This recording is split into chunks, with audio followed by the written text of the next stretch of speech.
Hello everyone, here I am Navneet Kaur today talking about the communication case study. I am choosing the first case study, the name of case study Sarah's confusing behavior. Let's talk about the messaging technique. Firstly, I am talk about the definition of messaging technique. Messaging is the way to express our feeling without blaming anyone. Instead of saying you are always late, say I feel stress when people arrive late. It affects the whole routine. This keeps communication respectful and calm.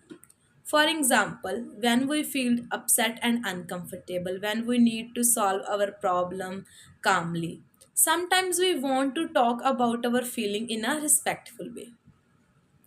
Let's talk about the advantages of messaging technique. It avoids blaming and keeps communication respectful.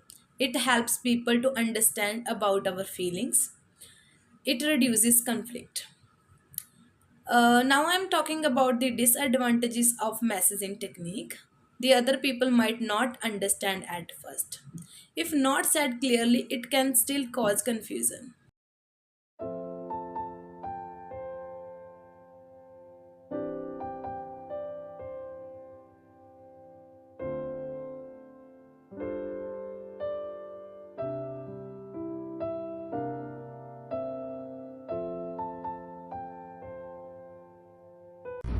Hey Sarah's mom, actually I want to share something with you because I feel concerned when Sarah's pushing other children's because I want to save every children including Sarah.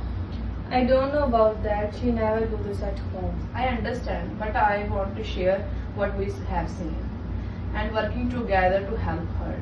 Maybe we are figure out what happened. Let's move further. Part 2, active listening. Active listening means is focusing on what the other person is saying. It is more than just listening the words, meaning that using your body, eyes, your mind to show we are paying attention and really care about what they want to say. As an early childhood educator, we are working with different peoples like teachers, colleagues, and parents. We must show them kindness and respect by listening them when they speak.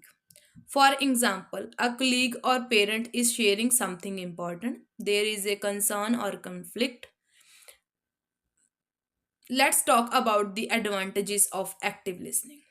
It prevents misunderstanding, it builds stronger relationship, the other person feel more respect.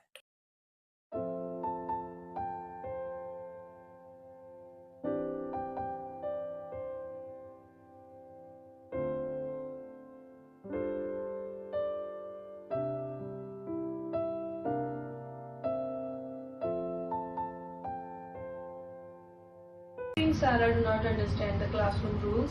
She act like she lost.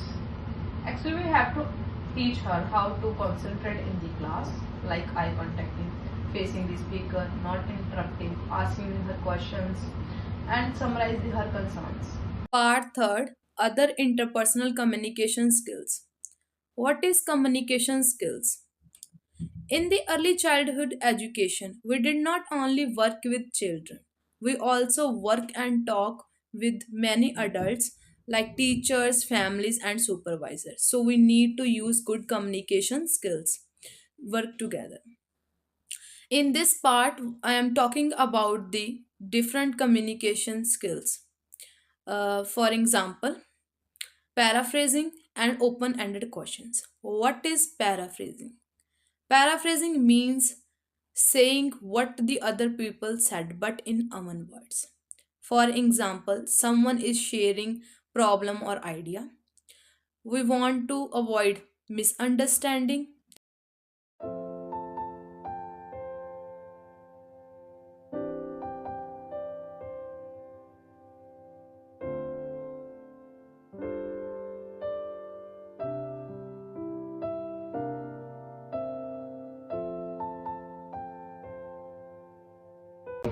Kajal, we can working together find out what's happened with Sarah.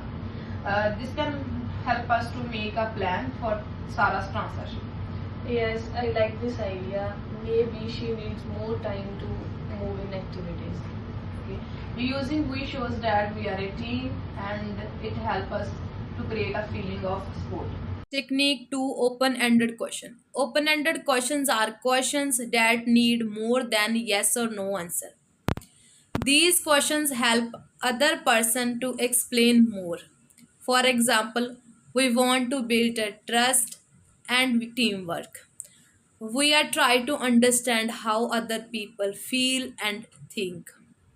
We want to know more about the situation and we are working together to solve a problem.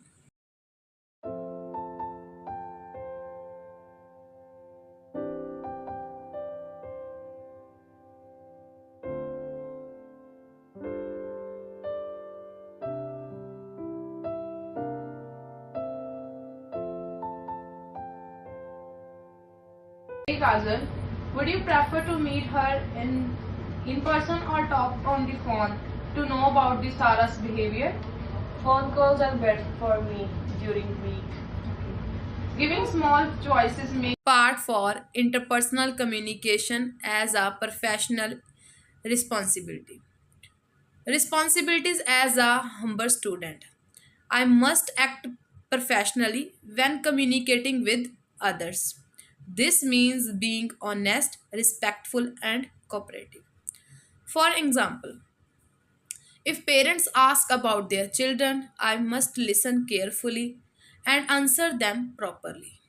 Or if I have a disagreement with my classmate, I should stay calm, listen, and speak kindly to solve the problem. Responsibilities as a registered ECE.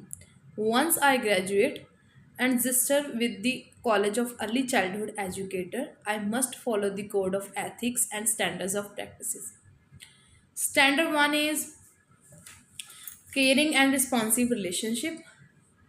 I must build caring relationship with families, children and colleagues. This means showing empathy, listening and supporting others. Standard second is communication and collaboration. This means I must use respectful and professional communication. Second one is I should work closely with others and support children's learning and well-being. In conclusion, good communication help us work well in these early childhood settings. In this video, I am showing how to use messaging technique, active listening, and other interpersonal skills. These skills are essential in professional jobs as a early childhood educator and also in other sectors. This built stronger and positive relationship with co-workers, families,